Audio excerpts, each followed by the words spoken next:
Olá, meus irmãos e irmãs, paz seja com vocês, tudo bem? Meu nome é Felipe e sejam bem-vindos ao canal Preparando o Caminho.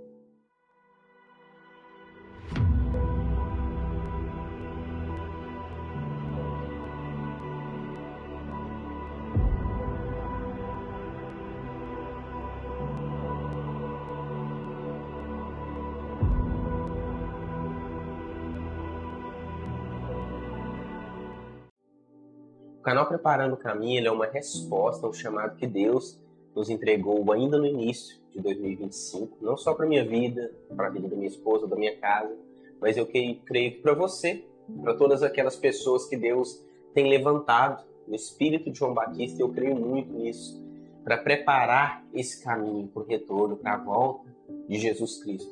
Assim como João Batista fez lá atrás, preparando o caminho para a vinda de Cristo, assim somos nós hoje. Ele está levantando, Deus tem levantado uma geração para preparar esse caminho. Então, se você quer fazer parte dessa jornada, já se inscreva no canal, deixe o seu like, porque a plataforma entende que quando você curte o vídeo, você gostou e que é um vídeo que tem relevância. E se esse vídeo te edificar, te ajudar a se aproximar mais de Deus, entender mais da palavra de Deus, compartilhe para outras pessoas, envie para os seus familiares, amigos, e deixe também seu comentário, vamos interagir, ative as notificações, para que quando saírem vídeos novos, vocês já consigam vir assistir o quanto antes. Então, basicamente é isso, o propósito desse canal é esse, pregar o Evangelho pautado na Bíblia, trazer louvores que vão nos edificar e nos aproximar mais de Deus. Amém? Então, hoje nós vamos falar sobre ele que preparou o caminho, que a Bíblia fala que nascido de mulher não teve ninguém maior do que João Batista. E nós vamos falar um pouquinho da trajetória dele, da vida dele, do propósito dele e como nós podemos e devemos viver esse propósito nos dias de hoje. E para isso nós vamos começar lendo a palavra no Evangelho de Lucas, capítulo 1, versículo 5. Existiu no tempo de Herodes, rei da Judéia, um sacerdote chamado Zacarias, da ordem de Abias, cuja mulher era das filhas de Arão, e o seu nome era Isabel. E eram ambos justos perante Deus, andando sem repreensão em todos os mandamentos e preceitos do Senhor. E não tinham filhos, porque Isabel era estéril, e ambos eram avançados em idade. Logo no versículo 5 do Evangelho de Lucas, capítulo 1, a palavra nos fala sobre Zacarias, que ele era um sacerdote, que seria então o pai de João Batista, e ele era descendente da ordem sacerdotal de Abias. Felipe, o que é isso? De forma resumida, a ordem sacerdotal nada mais é do que uma escala de serviço, uma ordem de serviço, que foi criada pelo rei Davi. Ainda no tempo do rei Davi, quando ele estava para passar o reino para Salomão, existiam muitos sacerdotes, ao ponto de, por exemplo, eu me tornar sacerdote e não conseguir servir no templo pela quantidade de pessoas que tinha, os sacerdotes que tinham para servir. Então, pensando em resolver esse problema, o rei Davi ele criou 24 ordens, com aproximadamente 1000 sacerdotes em cada ordem, para fazer uma escala de serviço. E como funcionava? Do dia 1 até o dia 15 do primeiro mês, a primeira ordem servia. Do dia 16 até o dia 30, a segunda ordem servia. Então, de forma básica, eram 2 ordens de serviço por mês. E Abias era o responsável pela 8ª ordem. E Zacarias era descendente de Abias. Então, por isso que fala que ele era descendente da ordem sacerdotal de Abias. Ainda no versículo 5, a palavra nos mostra também uma informação importante, eu quero que vocês guardem essas 2 informações, que Isabel era das filhas de Arão, ou seja, ela era descendente direta de Arão, que foi o primeiro sumo sacerdote, irmão de Moisés. Então, guardem bem essas 2 informações, certo? No versículo 6, a palavra nos mostra que eles eram justos, ambos eram justos e andavam em retidão diante da palavra, diante de Deus, certo? Porém, no versículo 7, nós temos o primeiro problema. A Bíblia menciona que Isabel era estéril e ambos eram avançados em idade, já eram de idade, o que seria, aos olhos humanos, um problema. Por quê? Naquele período, quando uma mulher era estéril, não era algo tão, como eu posso dizer, comum de se tratar como é hoje. Significava que aquela casa era amaldiçoada, que Deus não estava com eles, que eles não tinham o favor de Deus na vida daquela casa, daquelas pessoas, principalmente para a mulher. Mas nós sabemos que não era assim, porque no versículo anterior a palavra nos mostra que ambos eram justos diante de Deus. Eles só precisavam esperar o tempo certo para que a promessa acontecesse. E seguindo um pouco mais adiante, ainda no capítulo 1, a partir do versículo 13, a palavra diz: Mas o anjo lhe disse: Zacarias, não temas, porque a tua oração foi ouvida, e Isabel, tua mulher, dará à luz um filho, ao qual porás o nome de João. E terás prazer e alegria, e muitos se alegrarão no seu nascimento, porque será grande diante do Senhor, e não beberá vinho, nem bebida forte, e será cheio do Espírito Santo, já desde o ventre de sua mãe, e converterá muitos dos filhos de Israel ao Senhor, seu Deus. E irá diante dele no espírito e virtude de Elias, para converter os corações dos pais aos filhos, e os rebeldes à prudência dos justos, com o fim de preparar ao Senhor um povo bem disposto. Disse então Zacarias ao anjo: Como saberei isto? Pois eu já sou velho e minha mulher avançada em idade.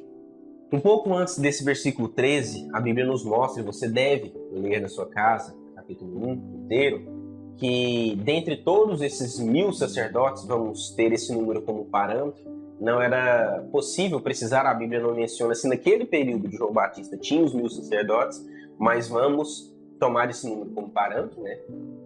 Se permaneceu desde a época de Davi até aquele período, mas vamos tomar esse número como parâmetro e pensar, de todas essas pessoas, Zacarias foi sorteado, entre aspas, porque não era um sorteio, era um propósito, para estar ali no templo servindo. Então ele vai, quando ele entra, ele ora, e o anjo aparece, o anjo Gabriel aparece para ele e diz: Zacarias, não temas, a tua oração foi ouvida. E aqui eu gostaria de abrir um parêntese e perguntar: a sua oração ela tem sido ouvida? A Bíblia nos fala lá em Tiago que quando nós não recebemos, ou porque não pedimos, ou pedimos mal. Essa informação, pedir mal, implica que existe uma forma boa de pedir, uma forma correta, certo? Mas qual é essa forma então, Felipe? A Bíblia fala que nós, primeiramente, no livro de Tiago, devemos pedir com fé, crendo. Aquele que duvida não pensa que irá receber coisa alguma. Então nós devemos ter uma fé como de criança, realmente crer de verdade. Eu sou professor e eu trabalho muito com criança e às vezes eu brinco com eles: eu sou o Homem-Aranha, e muitos acreditam. E depois eu falo que é brincadeira, porque a criança tem essa facilidade de crer. E nós, com as coisas de Deus, devemos ser assim, crer. O segundo ponto é: a minha oração ela não é ouvida quando a minha vontade não está alinhada com a vontade de Deus. Se os meus planos, os meus objetivos, a minha vontade está alinhada com o que Deus quer para mim, e eu oro com fé, crendo que eu vou receber, eu vou receber. Pode ser que não seja o momento, porque Deus ele nos prepara para as bênçãos, para aquilo que nós esperamos. Mas de toda forma nós vamos receber. Então essa é a forma correta de orarmos, de vivermos. Outro ponto que eu gostaria de destacar desses versículos, essa sequência que nós lemos, é que Zacarias, ao finalzinho do versículo 18, ele duvida. Ele fala assim: mas como isso vai acontecer se eu já sou velho e minha mulher é estéril? Sou avançado em idade, ou seja, não consigo mais ter filhos e minha mulher é estéril. Como isso pode acontecer? Então o anjo Gabriel diz: você ficará mudo até que essas coisas se cumpram, para que você creia, para que você saiba que é o Deus verdadeiro que faz isso. E nós podemos traçar um paralelo de Zacarias com outra personagem bíblica, que é Maria.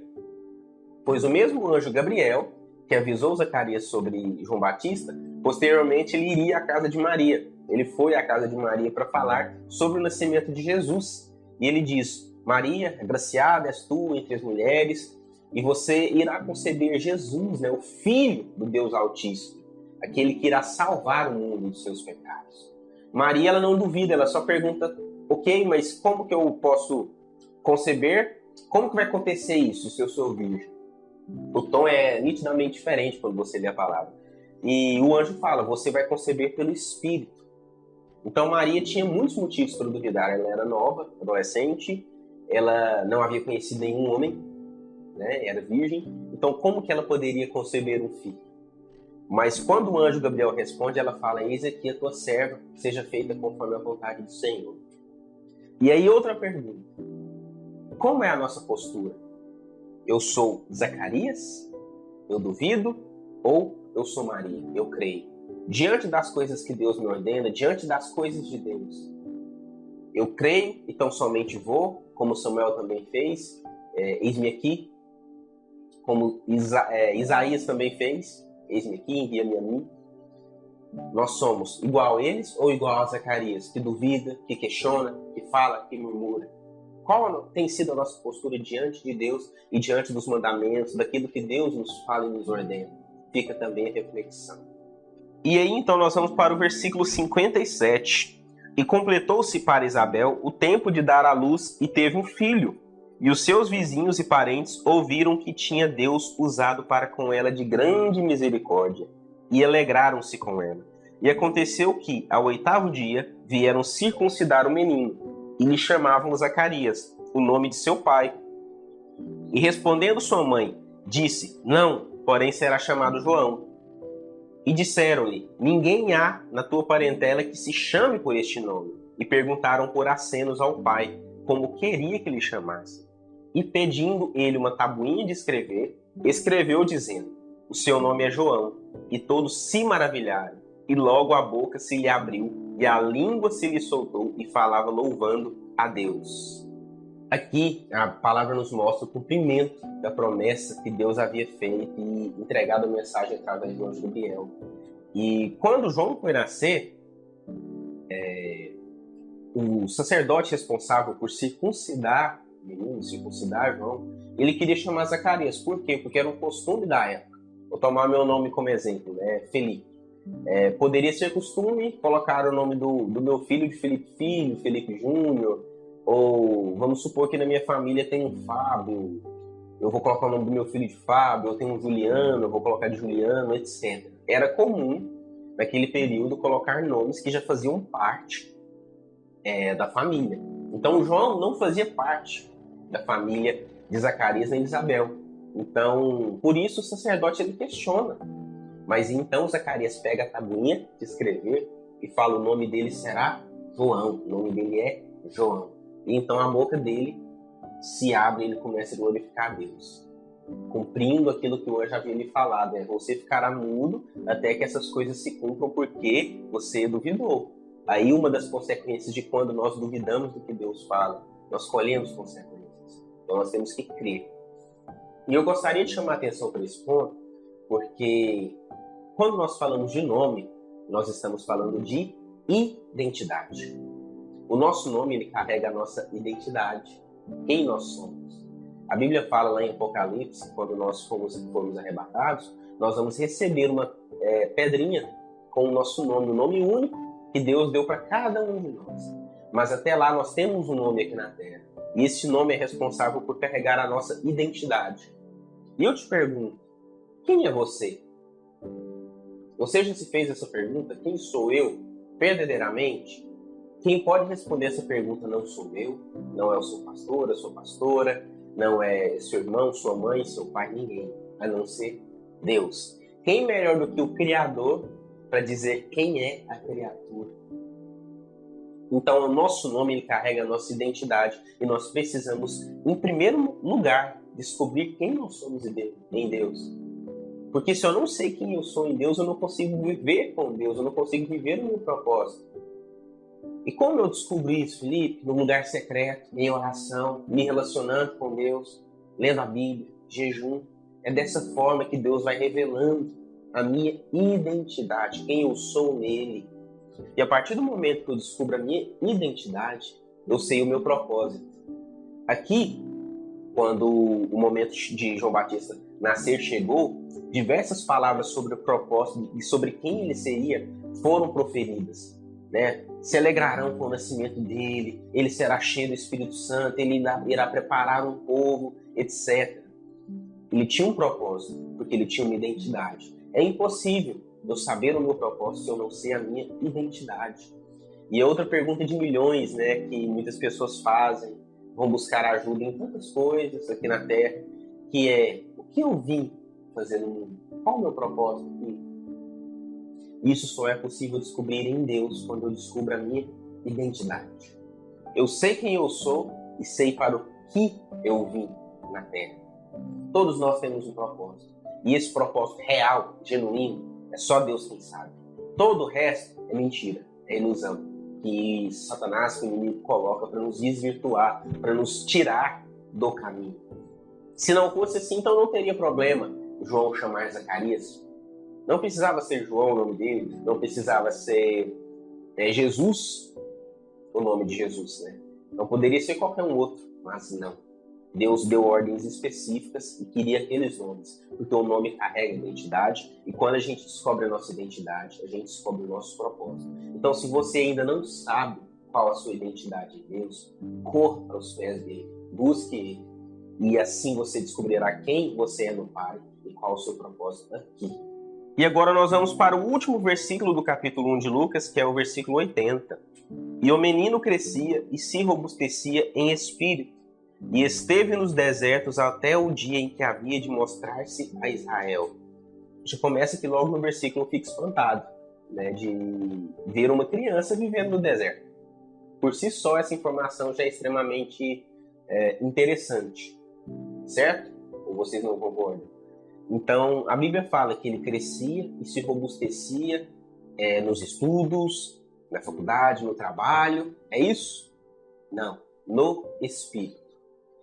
O que eu quero dizer com isso, meus irmãos? Isso quer dizer que nós não devemos estudar, trabalhar? Não. Eu também estudei, me formei, trabalho. Mas que o principal da nossa vida é crescer em Deus. Crescer no espírito. Certo? Então a Bíblia menciona isso. E agora eu quero recapitular aquelas duas coisinhas do início que eu falei pra gente guardar, que era Zacarias era da ordem sacerdotal de Abias, ele era sacerdote, servia no templo. Isabel era descendente direta de Arão. Por que eu quero recapitular isso? Porque João Batista, ele ficou no deserto aproximadamente entre os 29 e 30 anos. Entre esse período, ou seja, vamos arredondar 30 anos no deserto. Até o momento que ele se mostraria para Israel. Esse momento que ele cumpriu o ministério dele também foi muito curto. Algumas fontes dizem que é entre 6 meses a 1 ano, vamos dizer assim. Então eu passei 30 anos me preparando no deserto para ter a visibilidade 1 ano e morrer. E esse é o ministério de João Batista, aquele que teceu a frase, né, que ele cresça e eu diminua. Nós vamos entender por que ele disse isso. Então, por que eu falei para guardar aquelas duas informações? Porque por direito, João Batista ele tinha direito de ser sacerdote, de usufruir dos direitos, dos privilégios do sacerdote. Alguns estudiosos falam que ele poderia ter o direito de ser até sumo sacerdote por conta da sua linhagem, etc. Não vou entrar muito nesse mérito. Mas de usufruir dos privilégios, ele tinha.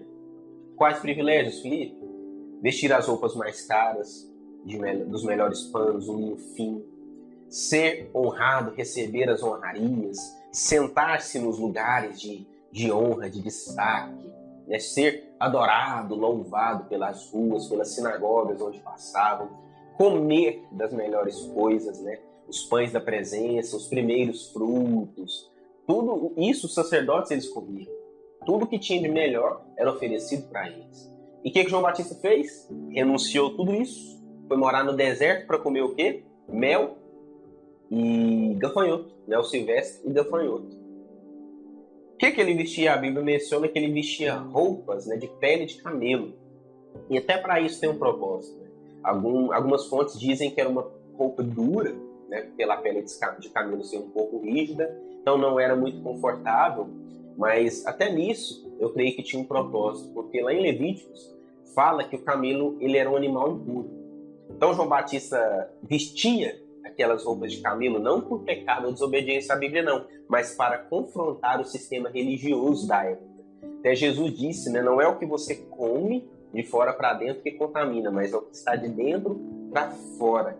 Então João Batista ele confrontou, até na sua vestimenta, esse sistema de hipocrisia, de religiosidade, onde eu pareço ser, mas eu não sou. Foi por isso que João Batista usou roupas de pele de camelo.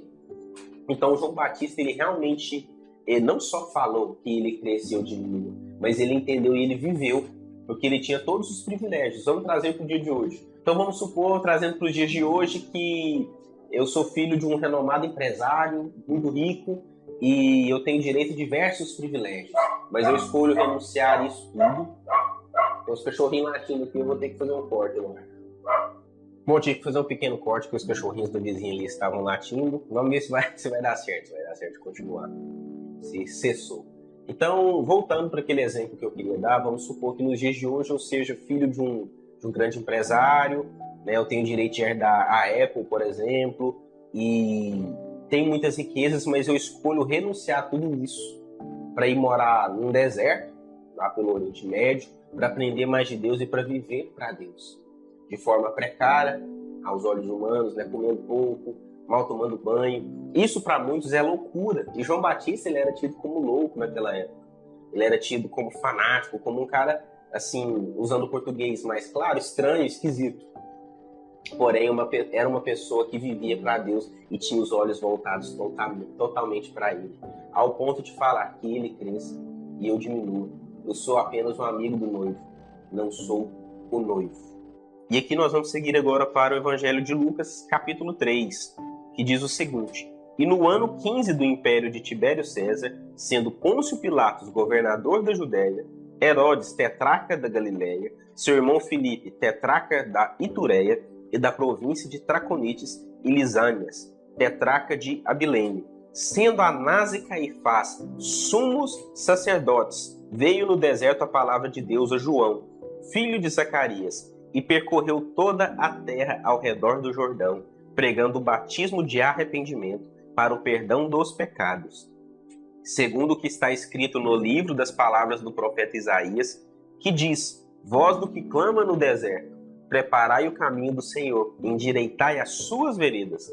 Todo vale se encherá e se abaixará todo monte outeiro, e o que é tortuoso se endireitará, e os caminhos escabrosos se aplanarão, e toda a carne verá a salvação de Deus. Dizia, pois, João à multidão que saía para ser batizada por ele: Raça de víboras, quem vos ensinou a fugir da ira que está para vir?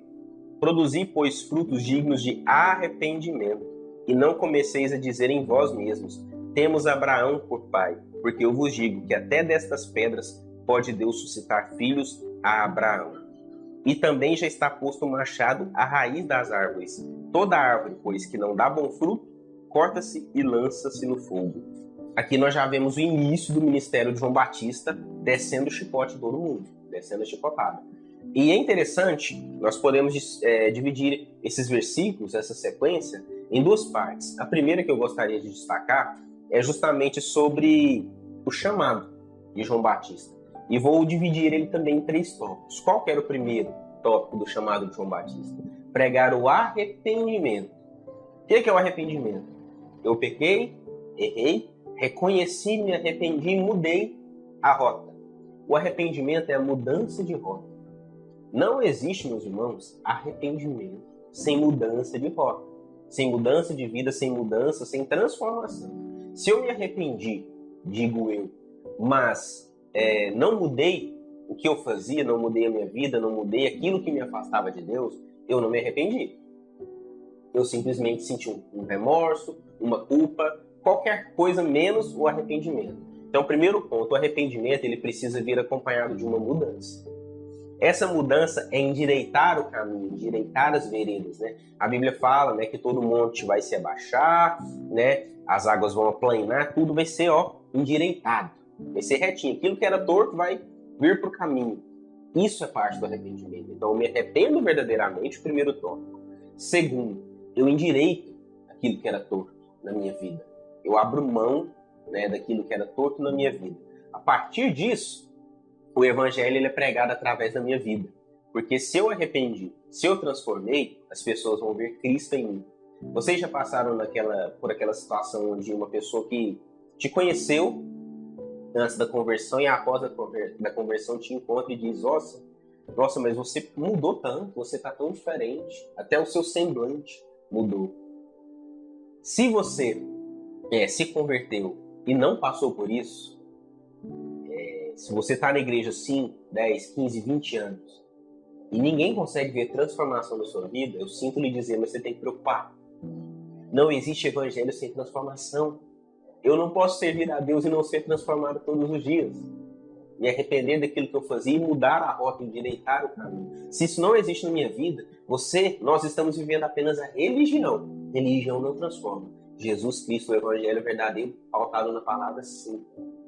Então, se você não vê transformação, se você não para de mentir, fofocar, de prostituir, o que quer que seja, você não está vivendo o verdadeiro Evangelho e tem sim que se preocupar. Tem sim que se preocupar. Então, o ministério de João Batista ele era dividido em 3 tópicos. O arrependimento, que levava à transformação, endireitar os caminhos, que leva à salvação. Porque a partir disso, o Evangelho é pregado através da minha própria vida. Um outro ponto que eu queria destacar desses versículos, dessa sequência que nós lemos, é sobre os 2 sumos sacerdotes que a Bíblia menciona, que aí já é a parte ministerial de João Batista do confronto. Então, João Batista ele veio pregar o arrependimento, o batismo para salvar, para limpar os pecados e a vinda de Cristo, certo? Além disso, ele veio confrontar quem deveria ser confrontado: governantes, lideranças religiosas, reis, tetrarcas, etc. E a Bíblia menciona que haviam 2 sumos sacerdotes, Anás e Caifás. Por aí a gente já vê que o sistema da época religioso estava corrompido, porque claramente a Bíblia fala que deveria existir um sumo sacerdote. E na época haviam 2. Anás ele havia substituído Caifás oficialmente, porém Caifás ele ficava nos bastidores ainda atuando. Por isso Lucas ele faz questão de mencionar que haviam 2. Oficialmente era Anás, mas Caifás estava ali nas sombras. Então a gente percebe que a política, que o status, que as ambições entraram muito no sistema religioso da época. E eu faço essa pergunta: era só naquele período ou hoje a gente vê isso na igreja? A gente vê o inimigo tentando infiltrar, como se fosse com a máscara de coisas boas, teve muitas discussões sobre área VIP, estruturas grandiosas, lojas dentro da igreja, porque é bom, que você, traz o irmão para comprar cafés, cafeteria, que você mantém o irmão mais tempo ali na igreja. Mas a palavra e o evangelho, será que nós temos vivido verdadeiramente? Porque isso tudo vem com uma máscara de excelência. Mas será realmente que a excelência que Deus está buscando é o meu maior painel de LED? Não é primeiramente a minha vida entregue no altar? Não é a obediência, a santidade, minha vida de fé? Não é essa excelência que Deus tem buscado? A verdadeira religião que a palavra menciona lá em Tiago? Será que não é essa a excelência? Será que o nosso sistema hoje também não se encontra corrompido? E por isso nós precisamos de pessoas no espírito de João Batista para combater esse sistema? Faça essa pequena reflexão. Então, João Batista ele confrontou.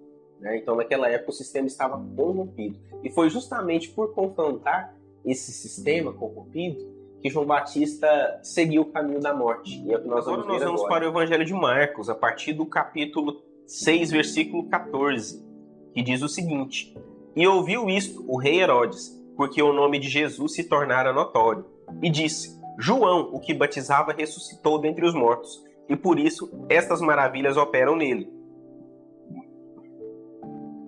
Outros diziam: é Elias, e diziam outros: é um profeta, ou como um dos profetas. Herodes, porém, ouvindo isto, disse: Este é João, que mandei degolar, ressuscitou dentre os mortos. Aqui a palavra menciona claramente quem e como João Batista morreu e quem foi o mandante.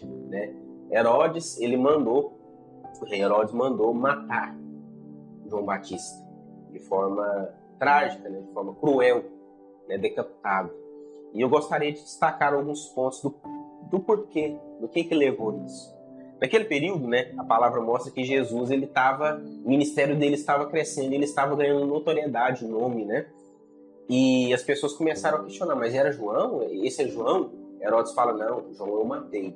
Então deixa claro que ele já havia morrido e precisava, de certa forma, para que o propósito de Jesus se cumprisse, que aquele que veio preparar o caminho saísse de cena, pois o caminho já estava preparado. Então João Batista aqui, ele cumpriu o propósito dele, ele cumpriu o ministério dele, ele preparou o caminho e Jesus trilhou. Mas gostaria de destacar alguns pontos. Como que foi o cenário dessa morte?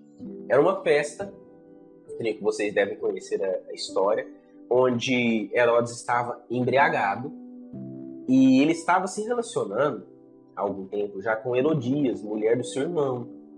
E João Batista, por não concordar com isso, ele confrontou. Lembra que eu disse que era parte do ministério de João Batista, era o confronto. Então ele confrontou. E Herodias não gostou nada disso e começou a tramar uma forma de acabar com ele. Então, durante uma festa, Herodes já embriagado, a filha de Herodias, Salomé, uma adolescente também, uma jovem, fez uma dança em homenagem a ele. E ele gostou tanto dessa dança que ele disse: pede-me o que quiser, até metade do meu reino eu vou te dar. Então, Salomé conversa com a sua mãe, olha para ela e fala: eu quero a cabeça de João Batista numa bandeira.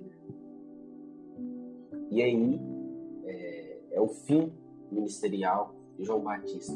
Por 3 pontos. Primeiro, embriaguez. A palavra mostra que era uma festa e que Herodes ele estava embriagado. E eu pergunto a nós hoje, o que tem nos embriagado? Porque o que nos embriaga, meus irmãos, que nos tira do propósito, que nos tira do prumo, do caminho, não é só a bebida. O celular pode me embriagar. Coisas ilícitas que eu vejo podem me embriagar. Até o trabalho pode me embriagar. O estudo pode me embriagar. Por muito tempo eu fui embriagado pelo estudo. O meu ídolo era até o estudo. Mais pra frente eu vou contar parte do meu testemunho para vocês. Então muitas coisas podem embriagar. O que a embriaguez ela faz, né? Ela embaça a visão. A gente começa a ver meio assim, meio embaçado. Então a gente perde a clareza do caminho. A luz que a gente estava vendo iluminando o caminho, a gente não vê ela com nitidez mais. Então, a embriaguez ela faz isso. Herodes se tornou um homem embriagado. Então, faça essa reflexão. O que tem te embriagado, embaçado essa visão e tirado você do caminho do propósito de Deus? Se você consegue detectar isso, tire isso imediatamente da sua vida. Mas se você ainda não consegue detectar, peça a ajuda do Espírito Santo para que ele consiga te mostrar, para que você tire isso da sua vida. Segundo ponto, além de estar embriagado, e por estar embriagado, Herodes ele proferiu palavras que não deveria dizer, não deveria proferir. E é o segundo ponto, que tem saído da nossa boca. Palavras de bênção ou de maldição. Nós esquecemos muitas vezes, meus irmãos, que o mundo espiritual ele é real. Tudo começa no mundo espiritual e depois vem para o mundo físico. A Bíblia fala, né? E Deus disse, haja luz e houve luz. Ele disse. As palavras têm poder. Provérbios também fala. Então nós esquecemos disso, que o mundo espiritual ele é real. E o que a gente fala tem impacto lá. Então quais são as palavras que nós temos proferido, que nós estamos dizendo, que tem saído da nossa boca? É bênção ou maldição? Por estar embriagado, que era o primeiro tópico, Herodes entregou o seu reino, até metade, se Salomé quisesse, na mão de uma adolescente. Aí nós vamos para o terceiro ponto, terceiro tópico, que é quais as alianças que nós temos feito. Herodes ele estava cercado de pessoas ruins que não deveriam estar ali. Não que nós sejamos bons, mas pessoas que não estavam alinhadas com o mesmo propósito. Então, Herodias, ele estava em pecado, Salomé, todas aquelas pessoas não eram alianças que deveriam ser feitas, e ele fez. Então, por conta de embriaguez, palavras e alianças erradas, João Batista recebeu aquele destino. Ele provavelmente iria morrer de alguma forma, mas eu gostaria de trazer esses 3 tópicos para que nós não cometêssemos esses mesmos erros, para que nós não nos embriaguemos com as coisas deste mundo, para que aquilo que sai da minha boca seja bênção, e para que eu não faça alianças erradas que vão me tirar do caminho, me tirar do propósito. Então, diante disso, o ministério de João Batista acaba, se encerra ali, fisicamente. Mas no mundo espiritual, ele recebeu a recompensa e nós falamos dele até os dias de hoje. E o que nós devemos, né, podemos tirar de toda essa explicação, essa palavra, né, de forma resumida? Nós devemos nos arrepender verdadeiramente, viver um evangelho que transforma, pregar a palavra de Deus, confrontar o pecado, confrontar aquilo que é errado. Existe até uma música do Drops que tem o título É Ele, que fala sobre João Batista, que ele renunciou às próprias vontades para viver a vontade de Deus. E ele olhava para o Pai.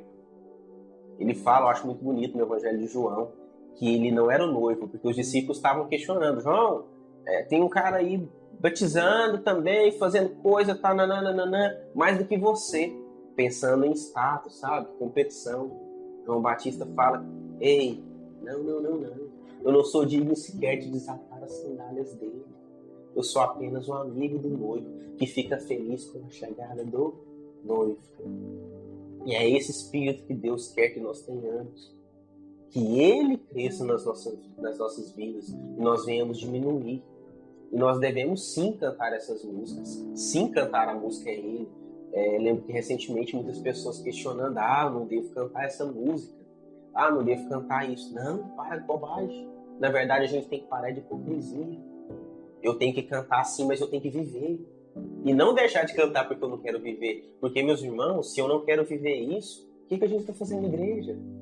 Eu sinto informar, mas se eu estou dessa forma, não estou vivendo o verdadeiro evangelho, Jesus vai arrebatar a igreja e eu vou ficar olhando.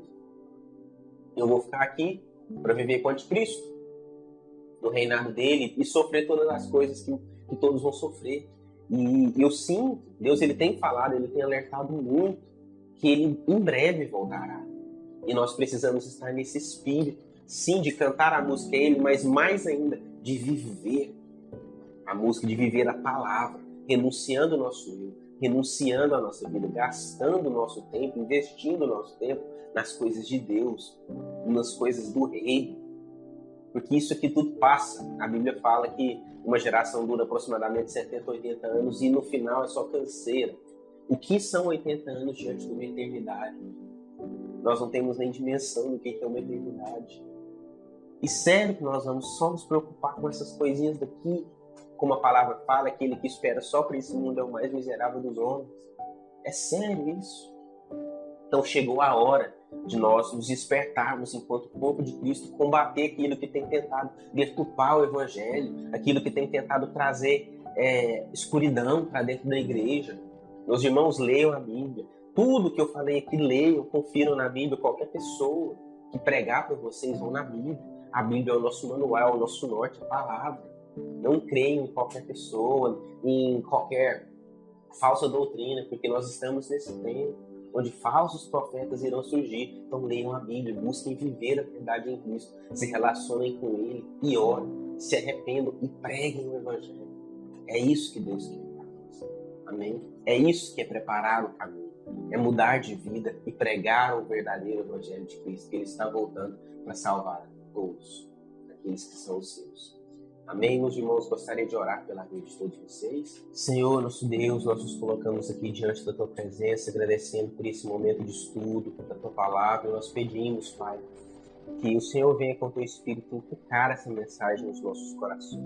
Que o Senhor venha com o Teu Espírito, Pai, nos direcionar naquilo que nós devemos mudar, o que nós devemos fazer, para prosseguir para o alto, para estarmos mais perto de Ti. Eu oro pela minha casa, pela família, pelos meus irmãos e irmãs que estão assistindo esse vídeo, pelos familiares deles, Pai. Eu peço, toca o coração de cada um com a Tua palavra, com o Teu mover, pois é o Senhor que o faz, não nós. Nada somos, mas somente Tu és tudo. Por isso eu peço que essa palavra frutifique e ganhe vida no coração de cada um dos meus irmãos e cuide de nós no decorrer dessa semana e nos encha da Tua presença, em nome de Jesus. Amém. Então é isso, meus irmãos. Muito obrigado. Que essa palavra te edifique. Se te edificou, compartilhe com mais pessoas, para que juntos nós possamos aprender mais do reino dos céus, de Deus. É Ele quem deve crescer e nós devemos diminuir, e toda honra e glória dada a Ele. Amém? Tenha uma ótima semana e um grande abraço.